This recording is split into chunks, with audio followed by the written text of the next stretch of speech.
Do you have a suggestion for a Rockstar Impact Podcast guest? Go to impactpodcast.com and just click Be a Guest to recommend someone today. This edition of the Impact Podcast is brought to you by ERI.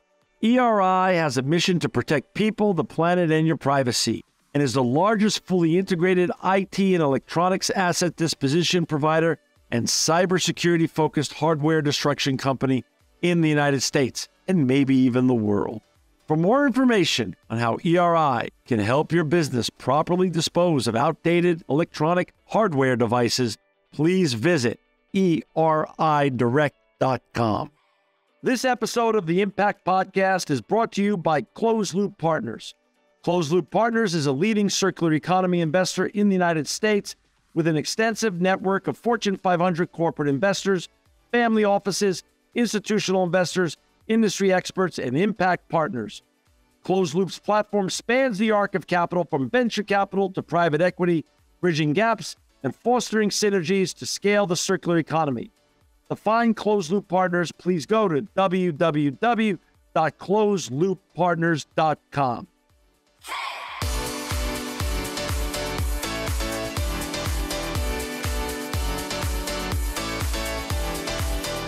Welcome to another edition of the Impact Podcast. I'm John Shigerian. I'm so happy to have with me today my old friend and great friend, Todd Zegers.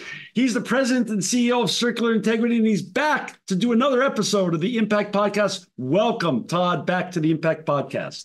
Thanks, John. Appreciate it. Thanks for having me. Oh, of course. You know, Todd, we spoke about a year ago when you're launching your great brand, Circular Integrity.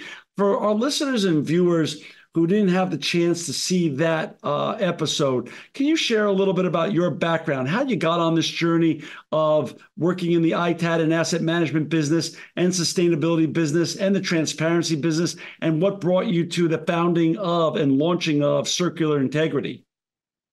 Yeah, well, I definitely didn't grow up thinking I was going to be an ITAD my whole life. Obviously, that wasn't even a term back then, right? But now I got into it 2003. I left Insight, a big IT VAR here in Phoenix, Arizona.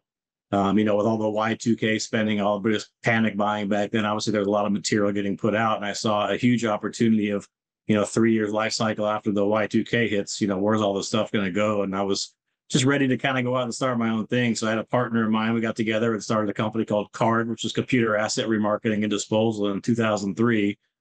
Shortly after, rebranded to greenassetdisposal.com, because that was back in the day when you made your name be exactly what your business was and your website, right?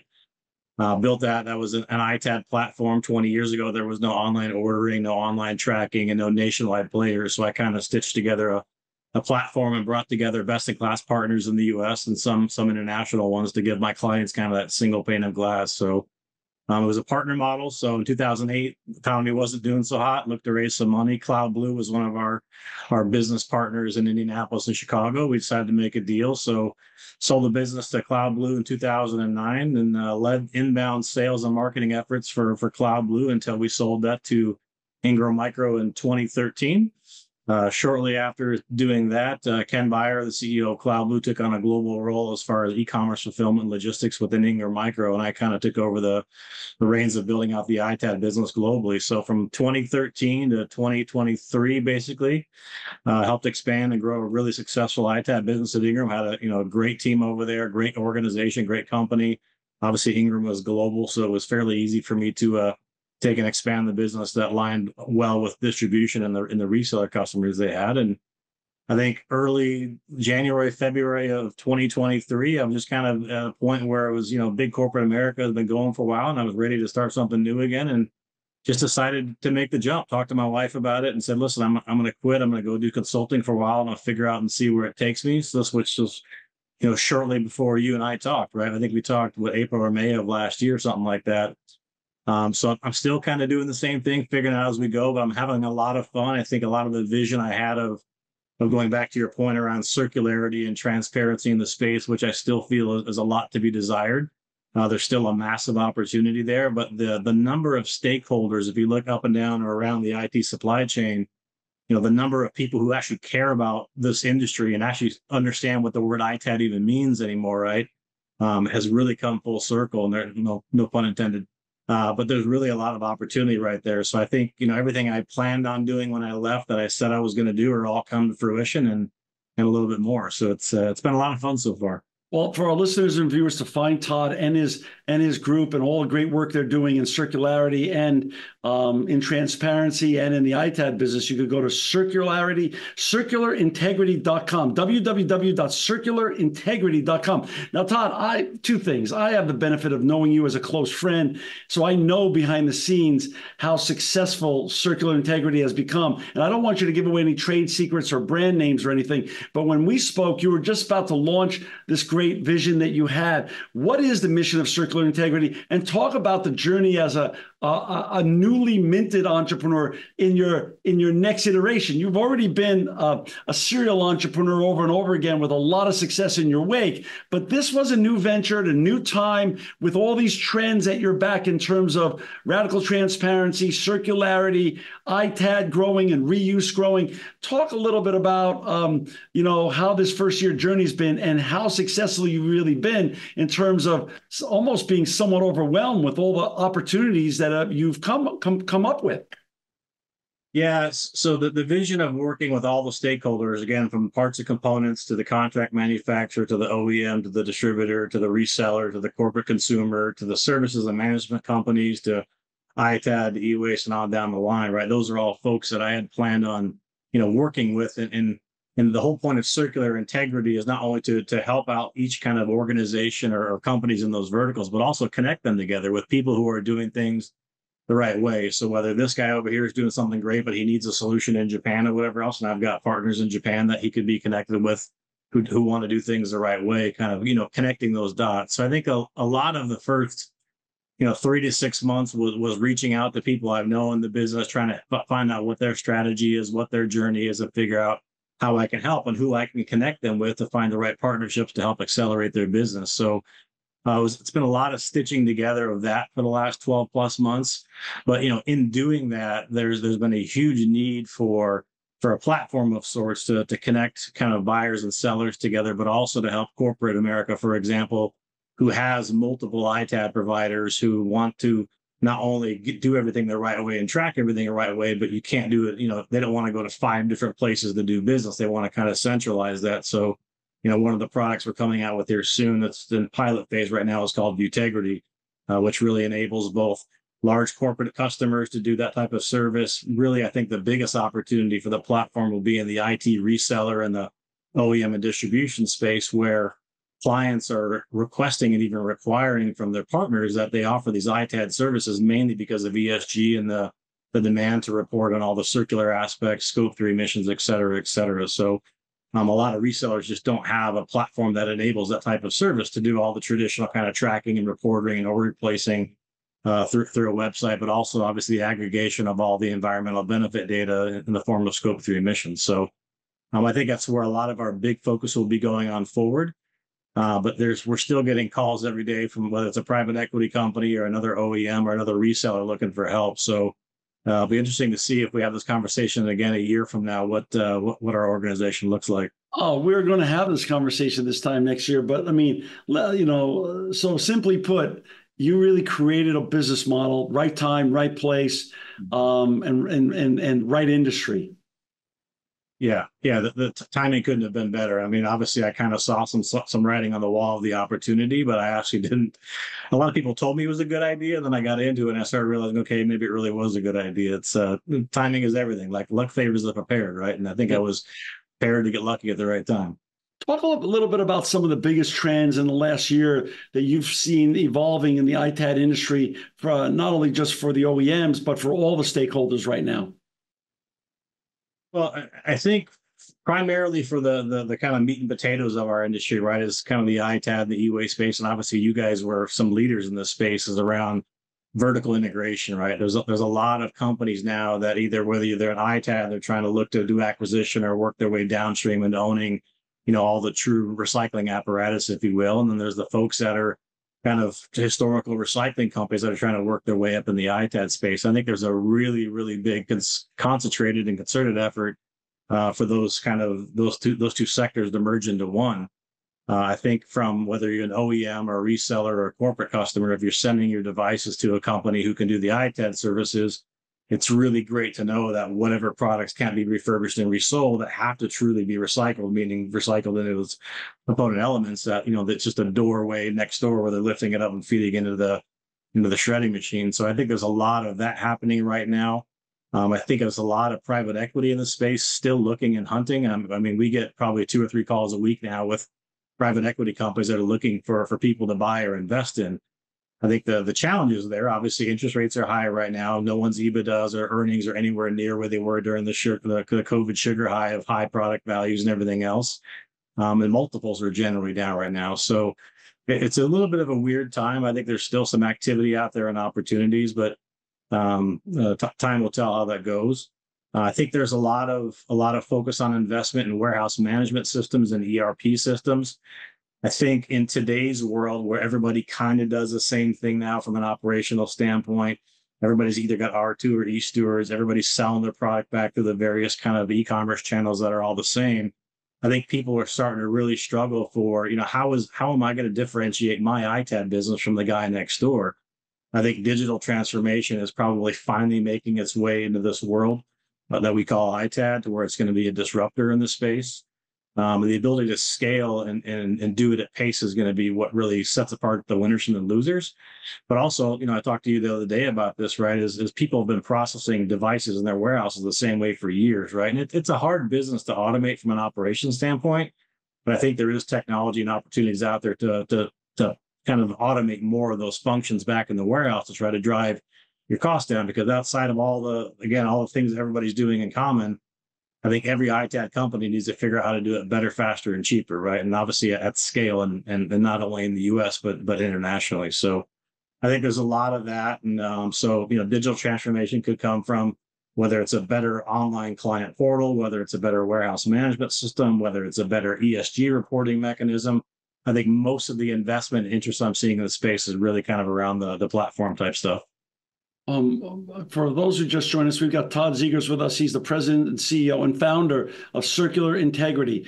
To find Todd and his colleagues, please go to www.circularintegrity.com. What, without giving away trade secrets or any brand names that you're not allowed to discuss, what are the types of primary engagements that you're working on right now with your clients? Because I know, a year ago when we taped our first show together, when you were just launching Circular Integrity, you had a great vision, but now you are literally buried in work and opportunities. Talk a little bit about some of your favorite engagements that you're allowed to talk about, and what kind of work are you doing with what kind of clients? Yeah, I think an overarching just kind of practice what we're doing primarily is strategy, right? So whether you're an e-waste company looking to move up the stream, whether you're an OEM trying to figure out how to build a program around ITAD or e-waste, or whether you're a private equity firm that wants to do, some roll up and put together, a big organization, it's really around strategy. And again, I think outside of the international piece of trying to stitch together what an international footprint could look like is really around systems. I think people undervalue how important systems are to really building a business on rock and a really fundamentally sound business. So I think, strategy is a very uniform occurrence across all the different sectors that we're working in. Marketing and business development is another decent sized one we're doing, because again, whether you're an OEM looking to get into this ITAD type world and figure out how you market to those clients and what those buyers want to hear, what message resonates with them. Same thing with the distributor or reseller. And obviously, even on the e-waste side, if you're just a traditional mom and pop recycler and you want to be able to offer kind of what we call pure ITAD services, the buyer of an ITAD service versus the buyer of, just taking out the trash, if you will, on the recycling side, are two different buyer personas that you really have to understand how to message that out to. And, if you think about selling an ITAD service, for example, again, whether you're an OEM, a VAR, or an ITAD company, the number of stakeholders that are involved in an ITAD decision today is much different than what it was 15 years ago. It was the guy who's sitting out back that was just finding the guy down the street to come take the stuff for free or whatever, right? Now you've got an IT asset manager, you've got someone from procurement, you may have a CISO that's involved with that because they want to understand what's happening with data security. You got environmental health and safety folks in those decisions. You've got the data center guy, as we all know, who thinks he knows everything and how things should be getting done from a data center perspective. So the amount of stakeholders that are involved in decisions now continues to grow and becomes more important that you don't just find one person that the message resonates with. You have to make sure you're touching all of those. When you were starting your company, it was just you. You were sort of a sole practitioner at Circular Integrity. Mm-hmm. Have you grown in the last year, and are you still continuing to grow? Yeah, we are growing. And what I'm starting to find is, where we've got some regular occurring common themes. So you probably saw Tim Suling join now as president. So now I'm founder and CEO instead of president and CEO. But Tim came on board a couple of weeks ago, I guess. And, Tim was a peer-minded Ingram Micro for years. Tim is super, super smart around systems and business intelligence and marketing and sales strategies and stuff like that. And again, with one of the very common themes in our practice of the asks of our clients is around helping them out with those exact functions. So being able to bring Tim on board and kind of subsidize some of that work with Tim's expertise, because obviously I've been in the ITAD business longer, but I think from a fundamental kind of process and structural standpoint, he's built a really, really good playbook that I think can resonate for pretty much, again, no matter where you are in that stack or that circle of the IT supply chain. I think what he's built can really apply to a lot of that.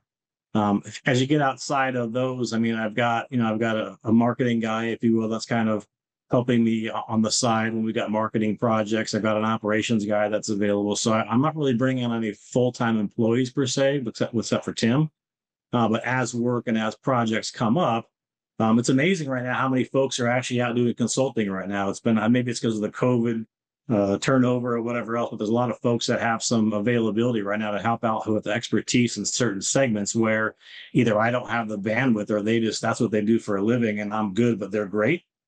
So I try to bring those folks in to help me out with some of my engagements where I can augment the team. Speaking of engagements, do Fortune 100 or 200 or 300 companies hire you to help pick their e-waste or ITAD provider? Yeah, it's both. So I have both OEMs, I have resellers, I have Fortune 100 customers, it's global customers that have came to me and said, hey, listen, we've been doing it the same way for years. I just had a financial institution, a leasing company, a technology finance company come to me last week saying, hey, listen, pretty much everybody's the same thing. We've been doing it this way for 5 years, for 10 years. There's got to be a better way to do this, whether it's finding the right vendors who do the right types of product capabilities or the right service levels in various countries who have the right types of reporting that I need, or hey, listen, this has just been a legacy program that was handed over to me. I don't know what to do. How do I get better? So, but doing a lot of RFPs where I sit down and kind of go over what their desired state is and give them some of my expertise and my experience as far as what I've seen work well in their type of environment, whether it's their types of products, their geographical footprint, or what some of their service requirements may be. Because obviously what an OEM wants versus a VAR versus a corporate end user versus a leasing company are very different, and what they want as far as the deliverable and the ultimate outcomes, right? So it's pretty diverse. That's so interesting. So with regards to challenges in the industry right now, what are some of the biggest challenges that you see in the ITAD sector that need to be addressed right now? Well, I think number one, I touched on a minute ago, is really around digital transformation and digital strategy, right? How can these people scale their business without adding people? As you know, ITAD is a very, very labor intensive business, and the more labor you can start, I don't want to say getting rid of, that's the wrong word to use, but the more automated processes you can put into your operations, the better. And one way to look at it outside of just, robotics replacing people is they think about even things like grading, right? We know, and this was the same in the mobile space, right? Everybody's been trying to standardize grading in the mobile space, and we're trying to kind of standardize it in the ITAD space. But I can look at a laptop that's got whatever, dents or dings or scratches on it. We can send it to 100 people and you're going to get 99 different ways of looking what that grading is, right? So I think about things like that, like grading automation, and how can we create a standard through the use of technology to try to standardize on grading. So everybody's kind of, operating on a level playing field. There's not a lot of back and forth as far as, hey, you told me it was this, but it's really this. I also think about, from a processing standpoint, right? If you think about, product coming into your world in the mobile space, mobile phones are obviously small. There's only so many form factors, and you can load up on these big machines. You can load all these mobile phones on those, and they get plugged in and it goes through this big grading automation device. A little bit different in the world of ITAD because you're going to have a pallet that comes in with a printer that's this big, a mobile phone this big, a cable, and then a laptop, right? So how do those flow down lines that get automated? But I think there are some solutions coming out. I know you guys are working on one. I'm sure you'll be talking about soon. But I think there'll be some interesting developments on that front. But I also think about from the digital side, if you think about, again, most people are selling all the higher end devices like laptops, for example, back through the e-commerce channel. So back through Amazon and eBay and Newegg, et cetera, et cetera. Well, there's a lot of work that gets done in that process. So if you bring in a device, you plug it in, let's say you use Blanco, for example, it does all the diagnostics, it gives you a report of that device, and you move it from that bench over to the imaging or the erasure bench. It sits there for how many hours and goes through the erasure process.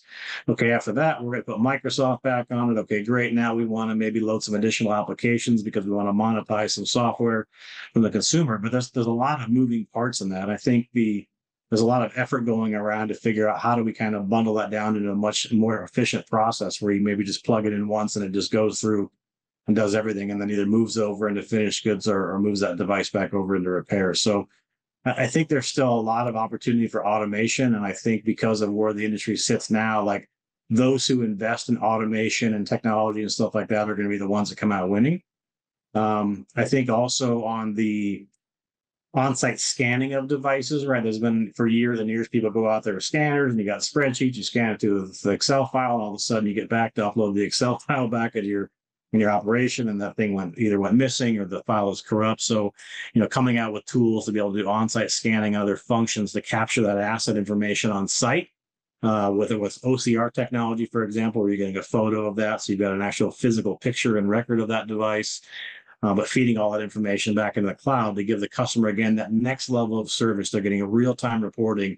They know before John leaves with their laptops exactly what was scanned and taken on site before your truck you need to drive off with their dog. So sorry to belabor that one, but I think those are important points to talk about. That's very important. And is your business now, since electronics and the electronics industry is a worldwide industry, and everybody seems to be getting more and more connected, whether you're sitting in Mumbai or Shanghai or Dubai or the middle of Phoenix or Fresno, are you getting clients from around the world now and consulting around the world, not just the United States? It's mostly here. We have started seeing more stuff coming in from Europe.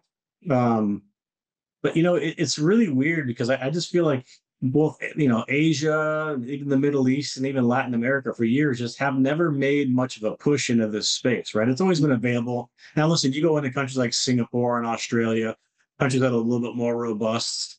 But you go to places like India and China, and it's still the Wild West. Same thing with like Brazil or Mexico and stuff like that. So if you look at the different nations, the Latin America and Asia are very, very different worlds versus Europe and the US. And I think we both know that Europe is really leading the way with all the environmental push to do things the right way, to get a lot more focus on the circular aspects of our industry and not just talk about it, actually put things into action, right? Legislation and regulatory acts.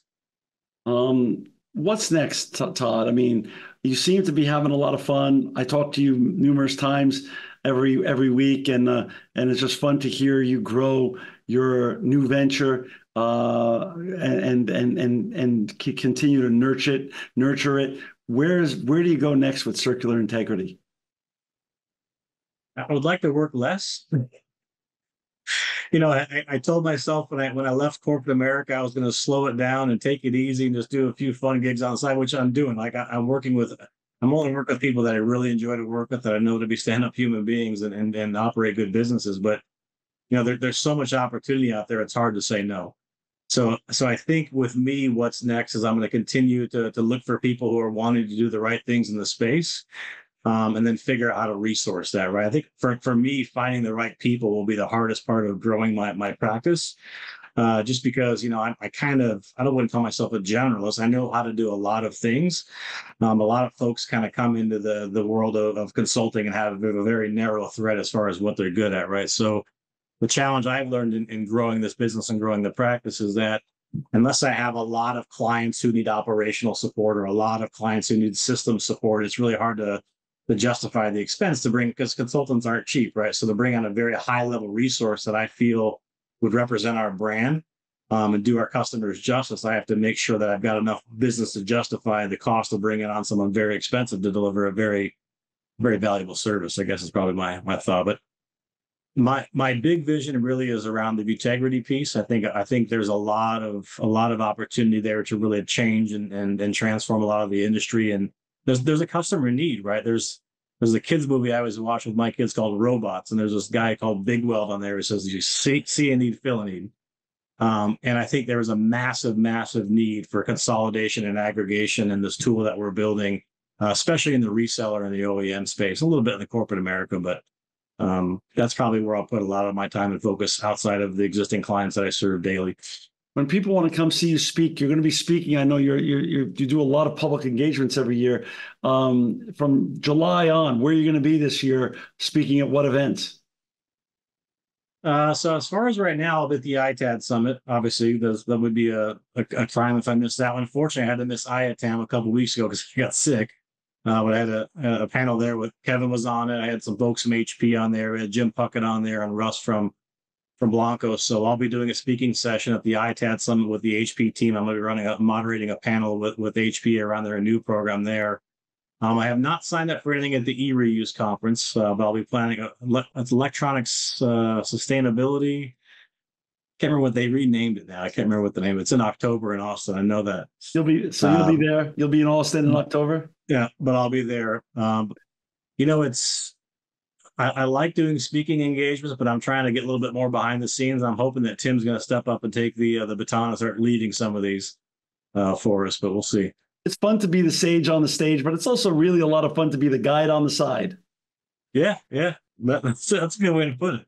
I mean, listen, you're like the professional speaker of our industry for many years. You speak at everything that's out there. So, it's fun to speak together. I know that. And it's also always great and an honor to have you on this show, because just watching you build all this new success over and over again, and your serial entrepreneur journey continues, has been fun for me and an honor for me. And Todd, you're always welcome back on the show to continue to share the great success you're having at Circular Integrity. For those who want to hire Todd or meet him or hire him and his team for their services, please go to www.circularintegrity.com. Todd Zegers, you're the best. I'm so thankful we're good friends, but I'm also thankful for all the great work you're doing with regards to protecting the environment and making the world a better place. Thanks again for all you do, and thanks for sharing time with us today on the Impact Podcast.